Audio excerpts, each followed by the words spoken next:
kita belajar wujud yang nyata. Pak Imam, Pagi Bu Rina. senang bisa bertemu dengan Pak Imam. Sebelum kita mulai sesi coaching hari ini, kabar Pak Imam bagaimana?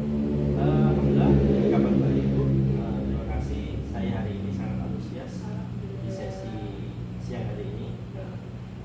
Itu sangat bagus sekali Pak Imam. Saya juga ingin memastikan bahwa kita punya semua yang kita butuhkan untuk membuat sesi ini efektif.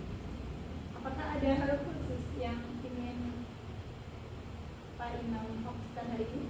Iya Bu Rina. Jadi saya ingin membantu coach saya, Iya. Pak Anam ya, Oke. untuk mengatasi beberapa tantangan yang dihadapi saat belajar. Iya. Saya rasa ini penting untuk meningkatkan produktivitas seorang coach. Pak Imam, ada beberapa hal yang ingin saya sampaikan terlebih dahulu terkait rubrik penilaian percakapan coaching nanti. Yang pertama tentang prinsip dari coaching, yaitu yang pertama itu tentang kemitraan. Ya. Yang kedua proses kreatif, kemudian yang terakhir memaksimalkan potensi. Iya, siap. Selanjutnya ada lagi Pak, tentang kompetensi inti coaching yang harus Pak Imam ketahui, yaitu yang pertama kehadiran penuh, kemudian mendengarkan efektif, dan yang terakhir mengajukan pertanyaan berbobot. Pak Imam Baik. sudah paham itu? Siap, paham. Oke. Paham. Dan lagi berikutnya tentang alutsista. Iya, Pak Imam sudah paham kan? paham. Ya, ada Oke. 4 ya. Iya. Baik. Sebelum kita mulai, ada beberapa hal lagi yang ingin saya diskusikan. Pertama, kompetensi apa yang ingin Pak Imam kembangkan melalui sesi coaching ini? Iya, Bu. Jadi begini, Bu Lina. Ya. Sebenarnya saya ingin fokus pada pengembangan kompetensi, mendengar aktif, dan membuat pertanyaan tertutup bagi Oke. seorang coach. Baik, bagus sekali. Selanjutnya, dari kedua kompetensi itu, kompetensi mana yang secara spesifik Pak Imam ingin saya observasi nanti? Iya, saya ingin bisa mengamati seorang coach ya. Kebetulan Pak Anam ya, terutama pada saat Pak Anam memberikan sebuah pertanyaan yang berbobot. Nah, di situlah Iya. yang ingin saya Baik, kembangkan. baik. Saya mengerti. Apa harapan Pak Imam dari observasi yang akan kita lakukan bersama nanti? Baik, harapan saya bisa memberikan insight yang Iya. konkret ya, untuk meningkatkan bagaimana cara saya berkomunikasi Iya. dan membangun hubungan yang lebih baik dengan seorang coach. Ya. Baik, terima kasih Pak Imam. Saya yakin dengan pendekatan yang tepat kita bisa mencapai harapan tersebut. Sama-sama. Baik, jadi semoga sesi coaching berjalan dengan baik, ya. Siap, Bu Lina. Dan semuanya berjalan sesuai rencana. Siap. Terima kasih. Sama-sama, Bu Lina. Selamat pagi Pak Anam, bagaimana kabarnya? Selamat pagi Pak Imam. Alhamdulillah saya sehat dan baik. Terima kasih sudah meluangkan waktu buat saya. Iya Pak, baik. Senang bisa membantu Pak Anam. Jadi kita hari ini membahas mengenai materi ya, kesulitan di dalam materi pernafasan di kelas 5 yang Bapak ajar. Iya Bapak, bagaimana kira-kira situasinya di kelas? Ini Pak Imam, saya itu Ya. kesulitan membuat siswa benar-benar paham bagaimana sistem pernafasan itu bekerja. Mereka tampaknya tidak bisa menghubungkan konsep-konsep yang saya jelaskan dengan apa yang terjadi di tubuh mereka sendiri. Itu. Baik Pak Anam, mari kita eksplorasi apa yang sudah Bapak Anam ajarkan di kelas ya. Kira-kira seperti apa Pak? Saya sudah menggunakan gambar, Ya. Pak Imam ya. Saya juga sudah menggunakan model dan juga video animasi. Ya. Akan tetapi ketika saya tanyakan kembali, siswa sepertinya hanya menghafal tanpa benar-benar mengerti proses pernafasan itu. Ya. Mereka tahu istilah seperti paru-paru, diafragma, tapi tidak paham bagaimana fungsinya secara keseluruhan, Pak Imam. Oke baik Pak Anam. Jadi sangat menarik sekali Pak Anam ya. Ketika jenengan tadi sudah menggunakan pembelajaran menggunakan video maupun Iya. berbagai model ya. Nah kira-kira Pak Anam, apakah Anda merasa siswa itu terlibat aktif atau lebih masif bahkan ketika menerima informasi yang disampaikan Bapak ketika membaca? Ya memang sebagian besar cenderung pasif Pak Imam. Ya. Mereka terlihat antusias saat mereka itu melihat video. Tapi saat saya meminta mereka itu menjelaskan kembali dengan kata-kata mereka sendiri, ya banyak yang merasa kesulitan. Iya. Betul. Sebenarnya menarik ya, tapi sudah menarik apa itunya tadi apa pembelajarannya, tapi kurang bisa mengolah informasi anak-anak ini. Kelihatannya seperti itu ya tadi yang Bapak jelaskan. Kemudian menurut Bapak bagaimana apakah yang bisa menjadi penyebabnya ini? Ya, sehingga mereka tidak bisa mengerti sepenuhnya.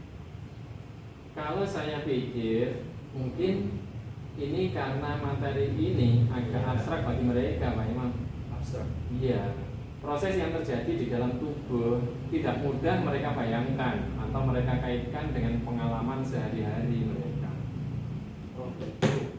Iya betul, Pak. Iya, Pak Anam. Sebenarnya itu masuk akal, Pak Anam ya. Kemudian apakah Pak Anam pernah mencoba pendekatan yang lebih interaktif lagi, seperti eksperimen sederhana, kemudian atau simulasi yang bisa mereka lakukan sendiri Pak di rumah atau dengan teman sebagainya? Belum pernah Pak Imam. Belum pernah? Belum pernah. Saya pernah berpikir Pak Imam tapi untuk melakukan simulasi ya, seperti mengukur jumlah napas setelah aktivitas fisik gitu. Tapi saya ragu apakah itu bisa membantu mereka. Sebenarnya simulasi semacam itu bisa jadi langkah bagus untuk membuat konsep lebih nyata bagi siswa Pak Anam. Itu ya. Betul. Misalnya Anda bisa membimbing siswa-siswa untuk merasakan langsung bagaimana sistem pernapasan itu bekerja dengan menghitung nafas setelah berlari atau menggunakan gerakan fisik. Nah, kira-kira bagaimana Pak Anam menurut Anda? Itu ide bagus Pak Imam dari jenengan itu. Mereka pasti akan lebih aktif kalau dilibatkan secara langsung. Betul Pak Anam. Selain itu juga bisa mengaitkan materi dengan pengalaman mereka sehari-hari ya, baik itu di rumah maupun di kelas. Nah, misalnya bertanya bagaimana mereka merasakan ketika lelah setelah berlari ya atau berolahraga. Itu juga bisa membantu mereka memahami tentang fungsi dari paru-paru, kemudian diafragma dan organ-organ pernapasan lain. Iya Pak Imam. Saya bisa mulai dengan pertanyaan seperti itu ya sebelum masuk ke teori. Sepertinya itu akan lebih membantu mereka menghubungkan teori dengan pengalaman nyata. Ya, jadi dari diskusi hari ini Pak Anam, apa langkah konkret dari Pak Anam yang bisa diambil untuk pertemuan-pertemuan berikutnya? Rencana saya Pak Imam ya, saya akan mencoba membuat simulasi aktivitas fisik sederhana seperti berlari atau naik tangga. Terus kemudian siswa bisa menghitung pernapasan mereka sebelum dan sesudahnya. Lalu saya akan mengaitkan hasilnya dengan bagaimana paru-paru itu bekerja dan peran diafragma. Ya, itu kelihatannya rencana bagus Pak Anam ya. Jadi jangan lupa juga nanti untuk memeriksa pemahaman mereka setelah simulasi dengan meminta mereka bekerja sama dan menjelaskan kembali proses yang terjadi ya, bisa melalui diskusi kelompok maupun dengan presentasi di depan anak. Iya Pak Imam, saya akan memastikan mereka benar-benar memahami dengan cara itu Pak. Baik, siap. Bagus sekali Pak Anam. Saya rasa ini bisa menjadi pendekatan yang efektif kepada siswa. Saya akan tertarik sekali mendengar hasilnya nanti Pak Anam ya. Setelah pelaksanaan di kelas nanti, kapan kira-kira Pak Anam kegiatan ini dilaksanakan? Saya bisa mencobanya minggu depan ini Pak Imam. Saya akan laporkan hasilnya setelah itu ya. Oke, minggu depan ya Pak Anam ya. Baik, nanti saya tunggu. Semoga ini membawa informasi yang bagus bagi saya Pak Anam dan kabar baik juga bagi siswa sehingga mereka bisa paham tentang sistem pernapasan. Terima kasih loh Pak Imam ya atas masukannya. Ini sangat membantu buat saya. Iya, sama-sama. Semoga bermanfaat buat semuanya Pak. Selamat siang Pak Imam. Iya, Bu Lina, selamat siang.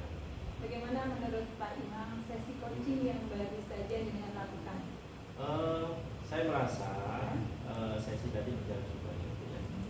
Tadi si coaching Pak Anam tampak terbuka dan terlibat dari diskusi. Oke, itu luar biasa sekali ya. Apa momen yang paling berkesan menurut Pak Imam selama sesi tadi?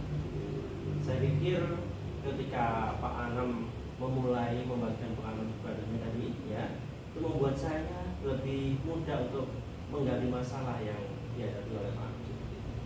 Oke, setuju sekali. Memang mengajak Pak Anam berbagi pengalaman memang sangat penting.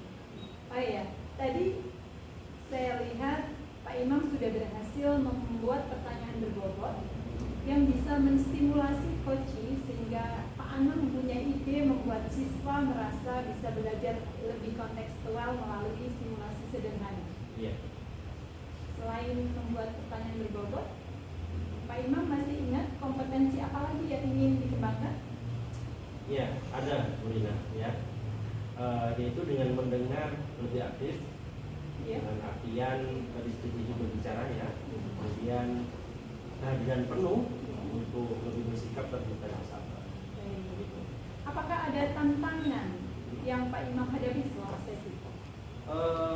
Tantangan ya Bu ya. Iya. Ya, ada sedikit tantangan ya. Saya merasa sedikit kesulitan saat mencoba menjelaskan beberapa teknik yang ingin saya perkenalkan. Saya khawatir Pak Anam tidak sepenuhnya untuk memahami itu. Gitu ya. Iya, memang Pak Imam memahami teknik dengan jelas memang krusial. Ya. Jadi mungkin di sesi berikutnya nanti Pak Imam bisa menggunakan contoh nyata untuk menjelaskan konsep tersebut. Apa rencana Pak Imam untuk sesi selanjutnya? Iya Bu. Jadi ada beberapa langkah ya, seperti rencana saya untuk menggunakan studi kasus. Iya. Ya. Kemudian memperdalam teknik yang belum terbahas tadi. Lalu semoga kedua ini itu bisa membantu Pak Anam nanti lebih memahaminya lagi terkait bagaimana menjadi seorang coach. Gitu. Itu ide yang sangat bagus Pak Imam. Pastikan untuk juga meminta umpan balik dari Pak Anam di akhir sesi nanti. Ya, siap. Baik. Bagaimana perasaan Pak Imam tentang perkembangan Pak Anam setelah sesi ini? Ada perkembangan di situ. Iya. Ya. Saya merasa Pak Anam ini ada kemajuan.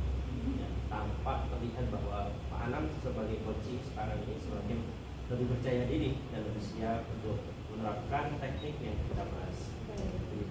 Senang sekali mendengarnya Pak Imam. Ya. Teruskan kerja baik dari Pak Imam.